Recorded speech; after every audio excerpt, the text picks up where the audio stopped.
Friends, હું આપ સૌનું સ્વાગત કરું છું મારી યુટ્યુબ ચેનલમાં. તો ફ્રેન્ડ્સ, આજનો આ વિડીયો હું લઈને આવ્યો છું યુનિટ નંબર 8 ના રિલેટેડ. આશા કરું છું મિત્રો યુનિટ નંબર 6 તેમજ યુનિટ નંબર 7 તમે કેમેસ્ટ્રીના રિલેટેડ જોઈ લીધો હશે, બરાબર. પછી જે છે તમે આ યુનિટ નંબર 8 માં આગળ વધજો.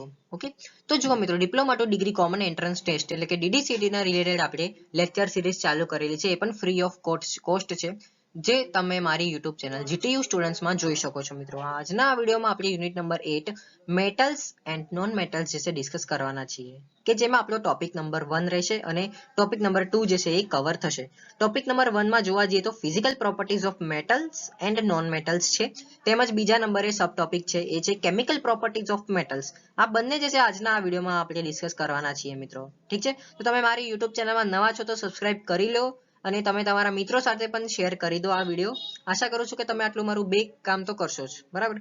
DDCT નું વેટેજ અગર જોવા જઈએ યુનિટ નંબર 8 ના રિલેટેડ મેટલ્સ અને નોન મેટલ્સ નું, તો એ 6% છે, બરાબર. એટલે કે એક ક્વેશ્ચન તો આમાંથી આવશે ને આવશે જ, બરાબર. અને મેક્સિમમ 2 ક્વેશ્ચન એવું હું કન્સિડર કરી શકું છું મિત્રો. તો ચલો આપણે વિડીયોમાં આગળ વધીએ.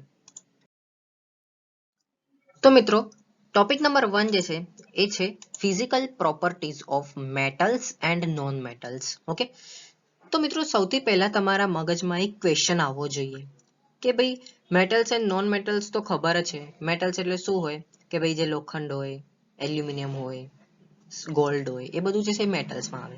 પણ ખરેખર આ મેટલ્સ નો મીનિંગ જે છે શું થાય છે? મેટલ્સ એટલે ધાતુ, એ બધાને ખબર છે. ઓકે, પણ what is the definition of metals? તો સૌથી પહેલા આપણે જોઈએ વોટ ઇઝ ધ મેટલ એટલે કે ધાતુઓ જે છે શું છે. તો જુઓ, અ મેટલ ઇન કેમેસ્ટ્રી, કેમ કે આપણે કેમેસ્ટ્રી જોઈએ છીએ, બરાબર. તો કેમેસ્ટ્રીમાં જે છે મેટલને કઈ રીતે ડિફાઇન કરવામાં આવે છે કે એક પ્રકારનું એલિમેન્ટ છે, બરાબર, કે જે પોઝિટિવ આયન્સ બનાવે છે, બરાબર, ફોર્મ કરે છે, એટલે કે પોઝિટિવ આયન્સ બનાવે છે, જેને આપણે કોશન પણ કહેવામાં આવે છે. અને આ પ્રકારના જે પોઝિટિવ આયન જે બનવાની પ્રક્રિયા છે તેને એક પ્રકારનું મેટાલિક બોન્ડ્સ કહેવામાં આવે છે. તો આ મેટાલિક બોન્ડ્સ બને છે જેને આપણે મેટલ્સ કહેવામાં આવે છે, બરાબર, કે એમાં પોઝિટિવ આયન્સ હોય છે. ઓકે, તો આ પ્રકારનું જે મેટલ્સનું જે બનવાની પ્રક્રિયા જે છે એને આપણે કેમિકલ અને ફિઝિકલ પ્રોપર્ટી એમ આપણે બે એના ટુકડા કરી શકીએ, બરાબર. એટલે કે ધાતુ અને તેના રાસાયણિક ગુણધર્મો તેમજ તેના ફિઝિકલ એટલે કે ભૌતિક ગુણધર્મો દ્વારા આપણે એને અલગ પણ પાડી શકાય છે. ઓકે, જેમ કે મેલેબિલિટી છે, ડક્ટિલિટી છે, આયોનાઇઝેશન છે, પછી બોન્ડિંગ પ્રોપર્ટીઝ. આ બોન્ડિંગ પ્રોપર્ટીઝ એક પ્રકારની કેમિકલ પ્રક્રિયા થઈ ગઈ, બરાબર. તો આ રીતે આને બે ભાગ પાડી શકાય છે. તો અગેન એના એક્ઝામ્પલ જોવા જઈએ મેટલ્સના, તો એક્ઝામ્પલ શું છે? તો કે જેમ કે ગોલ્ડ, પછી એલ્યુમિનિયમ, પછી આયરન એટલે કે લોખંડ, પછી મેગ્નેશિયમ. તો આ બધા જે છે મેટલ્સના ઉદાહરણો છે મિત્રો. હવે જોઈએ physical properties of metals. Okay, ત્યાર પછી આપણે જોઈશું નોન મેટલ્સની, પણ અત્યારે સૌથી પહેલા આપણે જોઈ લઈએ મેટલ્સની ફિઝિકલ પ્રોપર્ટી. તો મિત્રો ફિઝિકલ પ્રોપર્ટીઝનો મિનિંગ થી તમે શું સમજો છો? તો મિત્રો ફિઝિકલ પ્રોપર્ટીઝ એટલે એવી પ્રોપર્ટીઝ કે તમે તમારામાં ગુણો કેવા છે. ઓકે, કોઈ કહેશે કે ભાઈ હું સુંદર દેખાઉં છું તો એ મારામાં એક ગુણ છે, બરાબર. કોઈ એકદમ આમ જાડો છે છોકરો, બરાબર, તો એવું કહી શકે કે ભાઈ મારામાં સ્ટ્રેન્થ ખૂબ વધારે છે, કેમ કે ભાઈ હું ખાઉં છું વધારે. તો આ બધું મિત્રો એની કઈક પ્રોપર્ટી થઈ ગઈ. કોઈ છોકરો ભણવામાં હોશિયાર છે તો એવું આપણે કહી શકાય ભાઈ હા ભાઈ આ એની પ્રોપર્ટી છે કે ભાઈ આ બહુ હોશિયાર છે, બરોબર. તો એવી રીતે મેટલ્સ પણ જે છે ડિફાઇન થાય છે, બરોબર. તો સૌથી પહેલા જોઈએ છે કે ભાઈ metal can be hammered into thin sheet, એટલે કે ધાતુઓને જે છે આપણે પાતળી શીટ બનાવી શકાય છે, બરાબર, જેમ આપણે પતરા કહેવામાં આવે છે, બરાબર. તો એનો મતલબ એવો છે કે ભાઈ આ પ્રકારની જે ધાતુની શીટ બનવાની પ્રક્રિયાને આપણે મેલેબિલિટી કહેવામાં આવે છે. જો મિત્રો આને હલકામાં ના લેતા, DDCT માં ક્વેશ્ચન પૂછાવી શકે છે કે ભાઈ નીચેનામાંથી જે છે હેમરમાંથી શીટ બનાવવામાં આવે છે, તો આ કઈ પ્રક્રિયા થઈ ગઈ? તો આને આપણે મેલેબિલિટી કહીશું, કરેક્ટ. ત્યાર પછી બીજું જે છે મેટલની પ્રોપર્ટી ડક્ટાઇલ. તો ડક્ટાઇલ એટલે કે ધાતુઓ જે છે નરમ હોય છે. કેમ? કારણ કે તેને આપણે ડ્રોન ઇન્ટુ વાયર કે જેને આપણે વાયર પણ બનાવી શકાય છીએ, બરાબર. એક્ઝામ્પલ આપો સાહેબ, આનું ખબર નહીં પડી તો ભાઈ કોપર એટલે કે તાંબુ, એને જે છે આપણે ખેંચીને શું બનાવી શકાય છે? વાયર જે છે બનાવી શકાય, જે આપણે ઇલેક્ટ્રિસિટીમાં ઉપયોગ થાય છે, કરેક્ટ. ત્યાર પછી metals are good conductor for heat and electricity. જેમ હમણાં મેં તમને વાત કરી, મેટલ જે છે સારા કંડક્ટર હોય છે. કેમ? કારણ કે તે જે છે એ ઇલેક્ટ્રિસિટીમાં પણ યુઝ થાય છે મિત્રો, બરાબર. વીજળીના સારા એવા વાહક છે, બરાબર. પછી metals are lustrous, which means they have a shine appearance એટલે કે તેનો ચમકદાર દેખાવો હોય છે. પછી metals have high tensile strength બરાબર એટલે કે તેની ઉચ્ચ તાણ શક્તિ હોય છે. એનો મતલબ એવો છે કે એ હેવી વેઇટ્સ ને પણ જે છે હોલ્ડ કરી શકે છે એટલે કે જકડી રાખી શકે છે, પકડી રાખી શકે છે. કેમ? Because of high tensile strength બરાબર. કોઈ જાડો એવો છોકરો છે બરાબર, એને તમે કીધું હોય કે તું 20 કિલોનું ઘઉંનું પોટલું જે છે તું પકડીને ઊભો રહે, તો એ જાડિયો છે એનો મતલબ એવો કે ભાઈ એની પાસે હાઈ ટેન્સાઇલ સ્ટ્રેન્થ છે બરાબર, એનામાં તાકાત સારી એવી છે, તો એ ઇઝીલી એ વસ્તુને ઘણા લાંબા સમય સુધી એ પકડી રાખી શકે છે બરાબર. તો એવું મેટલ્સ નામાં પણ એવો ગુણધર્મ હોય છે. મેટલ્સ આર સરાઉન્ડ્સ એનો મતલબ એવો છે કે જ્યારે તેના ઉપર આપણે કોઈ પ્રહાર કરીએ છીએ, સ્ટ્રાઇક કરીએ છીએ બરાબર, તો તે રિંગિંગ સાઉન્ડ એટલે કે એક પ્રકારનો અવાજ કરે છે બરાબર. ધાતુઓમાં સોનરસ છે એવું આપણે કહી શકાય છે. ઓકે, ત્યાર પછી જોવા જઈએ કે મેટલ્સ આર હાર્ડ એટલે કે સખત હોય છે. એનો અર્થ એવો છે કે ભાઈ તેને આપણે ઇઝીલી કટ નથી કરી શકતા. તમે લોખંડનો કોઈ ટુકડો લો, શું તમે એને ઇઝીલી કટ કરી શકો છો? તો ના, એવું નથી બરાબર. લોખંડને આપણે ઇઝીલી કટ કરી શકતા નથી. કેમ? કારણ કે તે સખત ધાતુ છે, હાર્ડ છે. ઓકે મિત્રો, આ તો બધી હતી ફિઝિકલ પ્રોપર્ટીઝ ઓફ મેટલ્સ. હવે જોઈએ આપણે કેમિકલ પ્રોપર્ટીઝ ઓફ મેટલ્સ. તો કેમિકલ પ્રોપર્ટીઝ ઓફ મેટલ્સમાં તમારે 4 પોઈન્ટ આવે છે. પહેલો આવે છે રિએક્શન વિથ ઓક્સિજન, બીજો પોઈન્ટ આવે છે રિએક્શન વિથ વોટર, ત્રીજો આવે છે રિએક્શન વિથ એસિડ અને રિએક્શન વિથ બેઝ. ઓકે, તો ડોન્ટ વરી મિત્રો, આ બધું જે છે આપણે કવર કરીશું. અને જો તમે મારો પહેલાનો વિડીયો જોયો હશે તો તમને આ ટોપિક જે છે બહુ ઈઝી લાગશે, કેમ કે યુનિટ નંબર 6 માં મેં આ પ્રોપર્ટીઝ જે છે ઓલરેડી મેં ડિસ્કસ કરેલી જ છે. ઓકે, તો આશા કરું છું કે તમે એ વિડીયો જોઈને ડાયરેક્ટ તમે આમાં આવ્યા હશો. તો કઈ વાંધો નહીં, નહીં જોયો હોય તો પણ કઈ વાંધો નહીં, હું આ વિડીયોમાં તમને ખૂબ સારી રીતે એક્સપ્લેન કરી લઈશ. તો reaction with oxygen, I promise કે તમે આ વિડીયો પછી કોઈ બીજો વિડીયો જોવાની કઈ જરૂર નહીં પડે. ઇવન હું આની સાથે તમને એક્ઝામ્પલ પણ જે છે આપીશ. ઠીક છે, કે કયા પ્રકારના એક્ઝામ્પલ જે છે હોય છે. તો વિડીયોના અંત સુધી તમે બન્યા રહેજો. તો કેમિકલ પ્રોપર્ટીઝ ઓફ મેટલ્સમાં પહેલું જોઈએ રિએક્શન વિથ ઓક્સિજન, કે જ્યારે કોઈ મેટલ જે છે ઓક્સિજન સાથે પ્રક્રિયા કરે છે તો શું બને છે. તો જુઓ, જ્યારે મેટલ્સ જે છે ઓક્સિજન સાથે પ્રક્રિયા કરે છે એટલે કે જ્યારે રિએક્ટ થાય છે તો એ મેટાલિક ઓક્સાઇડ જે છે બનાવે છે, જે એક પ્રકારનું બેઝ હશે નેચરમાં બરાબર. હવે ક્વેશ્ચન હશે કે યાર કેમિકલ ના હિસાબે કંઈક બતાવો ને તો મજા આવે. તો જુઓ મિત્રો, તમારી સામે એ પણ હાજર છે. તો જુઓ, જ્યારે મેટલ જે છે ઓક્સિજન સાથે એટલે કે મેટલ પ્લસ ઓક્સિજન, તો શું મળ્યું? મેટાલિક ઓક્સાઇડ એટલે કે આપણે એને મેટલ ઓક્સાઇડ પણ કહી શકાય. હવે ક્વેશ્ચન હશે કે બેઝિક ઇન નેચર, એને પણ કંઈક થોડું એક્સપ્લેન કરો આવી જ રીતે. તો જો મિત્રો, આ જે મેટલ ઓક્સાઇડ જે છે એકલું નહીં મળે, એટલે કે એની સાથે જે છે વોટર પણ હશે જ, એટલે કે એની સાથે પાણી પણ હશે. તો આ metal oxide plus water as a form થઈને આપણને શું મળશે? બેઝ મળશે. એટલે મેં લખ્યું કે ભાઈ આ પ્રકારનું એક પ્રકારનું બેઝિક ઇન નેચર હશે બરાબર. હવે ક્વેશ્ચન હશે કે આ રિએક્શન તો ઓક્સિજન સાથે થઈ ગયું, ભાઈ એકાદ એક્ઝામ્પલ તો આપો બરાબર. તો ચલો આપણે એનું એક્ઝામ્પલ પણ લઈ લઈએ. તો જ્યારે મેગ્નેશિયમ શું છે? એક પ્રકારનું મેટલ છે બરાબર. તો મેગ્નેશિયમ જ્યારે મેટલ સાથે એટલે કે ઓક્સિજન સાથે રિએક્ટ કરશે તો શું મળશે? મેગ્નેશિયમ ઓક્સાઇડ બરાબર, કે જે dissolve magnesium oxide in water. પછી જ્યારે આપણે આ મેગ્નેશિયમ ઓક્સાઇડને વોટર સાથે ડિઝોલ્વ કરશું તો આપણને શું મળશે? મેગ્નેશિયમ હાઇડ્રોક્સાઇડ બરાબર. જો તમારે આનું કેમિકલ ફોર્મ્યુલા લખવું હોય તો તમે જોઈ શકો છો કે Mg એટલે કે મેગ્નેશિયમ જ્યારે કોઈ ઓક્સિજન સાથે રિએક્ટ કરશે તો શું મળશે આપણને? મેગ્નેશિયમ ઓક્સાઇડ એટલે કે MgO. અને જ્યારે આ MgO પાણી સાથે પ્રક્રિયા કરશે તો આપણને મળશે મેગ્નેશિયમ હાઇડ્રોક્સાઇડ એટલે કે MgOH2. આઈ હોપ કે તમને ખબર પડી ગઈ હશે મિત્રો. પછી મિત્રો બીજો ટોપિક જોઈએ રિએક્શન વિથ વોટર.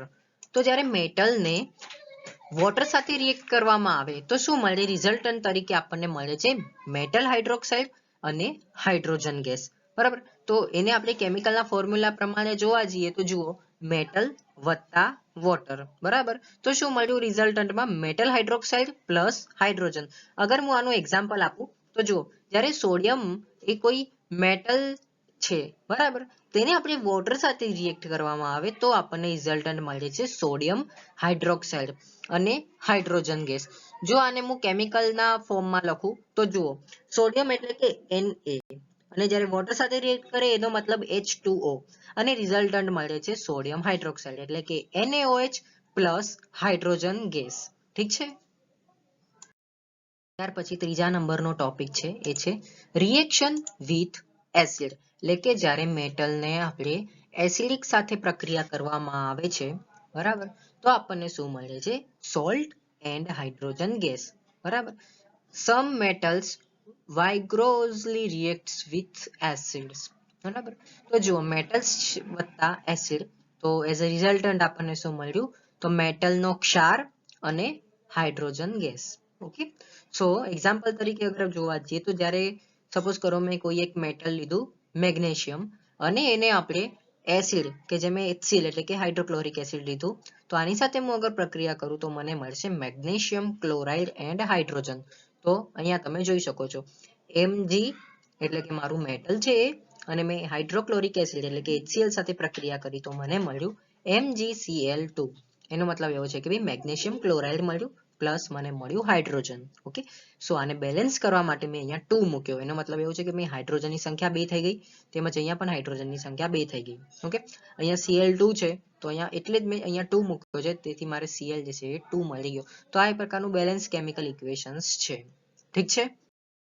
અને ત્યારબાદ આપણે જોઈએ રિએક્શન વિથ બેઝ, એટલે કે જ્યારે મેટલને કોઈ બેઝ સાથે પ્રક્રિયા કરવામાં આવે છે. અહીંયા બેઝ તરીકે આપણે સોડિયમ હાઇડ્રોક્સાઇડનો ઉપયોગ કરીશું, બરાબર. તો એનું રિઝલ્ટન્ટ આપણને મળશે ક્ષાર અને હાઇડ્રોજન ગેસ. બરોબર. તો જુઓ, કોઈ મેટલ જે છે એને આપણે બેઝ સાથે પ્રક્રિયા કરીએ છીએ તો શું મળ્યું? મેટલ સોલ્ટ એટલે કે મેટલનો ક્ષાર અને હાઇડ્રોજન મળ્યું. ઠીક છે. જુઓ એક્ઝામ્પલ તરીકે મેટલ તરીકે મેં લીધું એલ્યુમિનિયમ, તો આ એલ્યુમિનિયમ જ્યારે સોડિયમ હાઇડ્રોક્સાઇડ સાથે રિએક્ટ કરશે તો મને શું મળ્યું? સોડિયમ એલ્યુમિનેટ અને મળ્યું હાઇડ્રોજન ગેસ. તો એને એઝ અ કેમિકલના ફોર્મ્યુલા તરીકે રિએક્શન્સ હું લખું તો એલ્યુમિનિયમ એટલે કે Al અને સોડિયમ હાઇડ્રોક્સાઇડ એટલે કે NaOH, તો મારું રિઝલ્ટન્ટ શું મળ્યું? Sodium aluminate and hydrogen gas એટલે કે NaAlO2. ઓકે. અને હાઇડ્રોજન ગેસ એટલે કે H2. ઠીક છે. મિત્રો આ તો બધું જોઈ ગયા મેટલ્સના રિલેટેડ, પણ આપણને નોન મેટલ્સના રિલેટેડ બી જાણવું થોડું જરૂરી છે.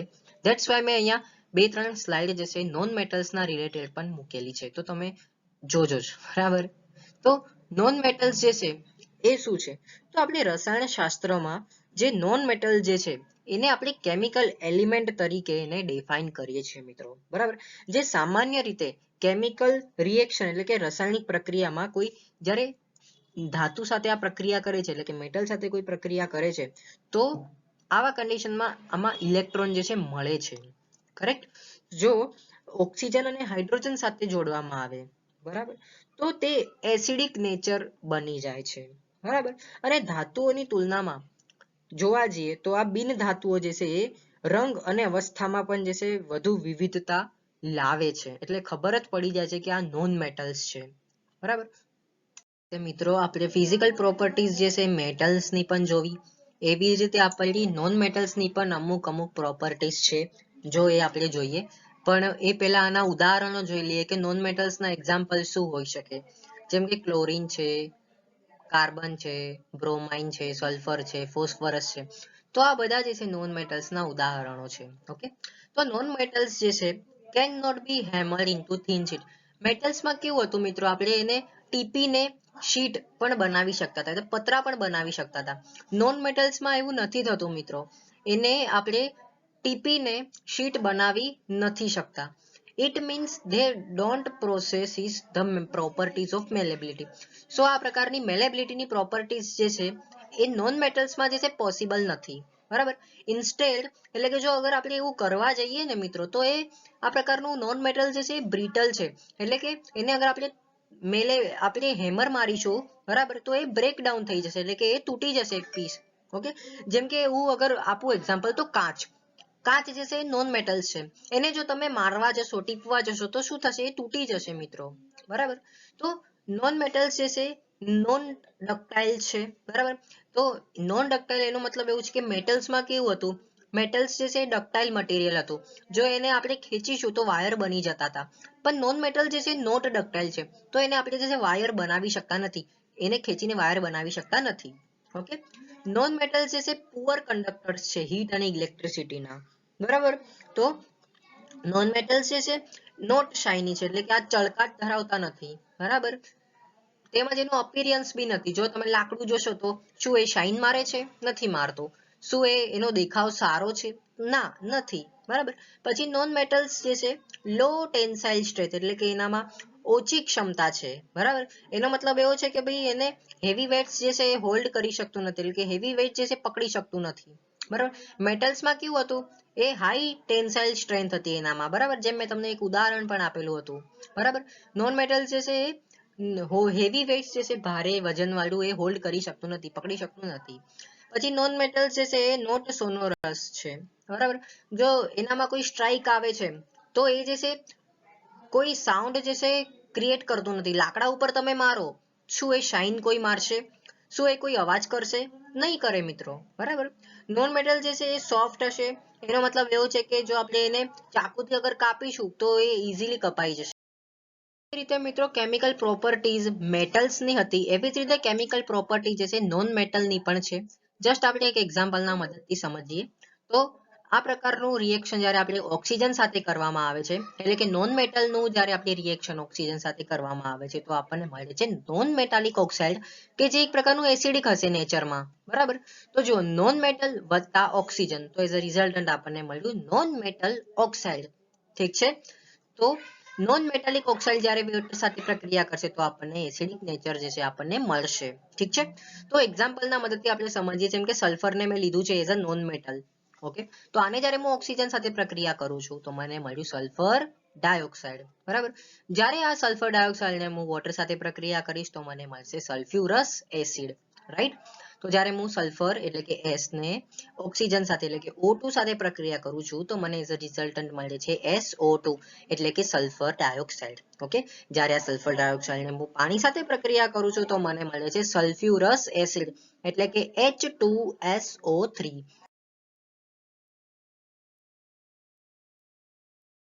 જો મિત્રો તમને એક કન્ફ્યુઝન હશે કે યાર આટલું બધું જે 5 થી 7 સ્લાઇડમાં મેં તમને એક્સપ્લેન કર્યું, તો શું આનું એક કોન્ક્લુઝન મને એક જ સ્લાઇડમાં મળી જાય એવું કંઈક કરો ને.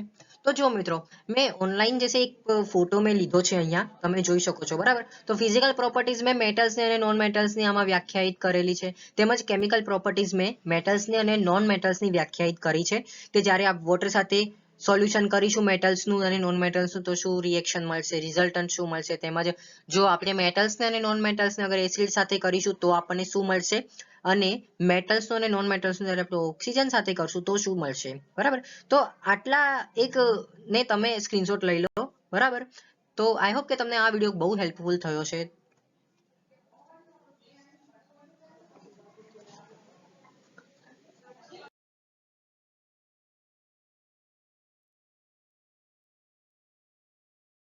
જો તમે મિત્રો મારા યુટ્યુબ ચેનલમાં નવા છો તો પ્લીઝ સબસ્ક્રાઇબ કરી લેવા વિનંતી, અને તમે તમારા વોટ્સઅપ ગ્રુપમાં પણ આ મારી લેક્ચર સિરીઝ શેર કરો, જેથી મને થોડું એવું મોટિવેશન મળશે. જેમ મારા વ્યૂઝ થોડા ઇન્ક્રીઝિસ થશે તો મને પણ સારું લાગશે. તો thank you so much for watching my video. અને જો મારા તરફથી કોઈ એવી ભૂલ પણ થતી હોય, તમને કોઈ ટોપિક ના ખબર પડતી હોય તો મને એ પણ તમે ફીડબેક જણાવો, જેથી કરીને હું એ ટોપિકનું એવું હોય તો નવો વિડીયો ક્રિએટ કરીશ. ઠીક છે, thank you so much for watching my video.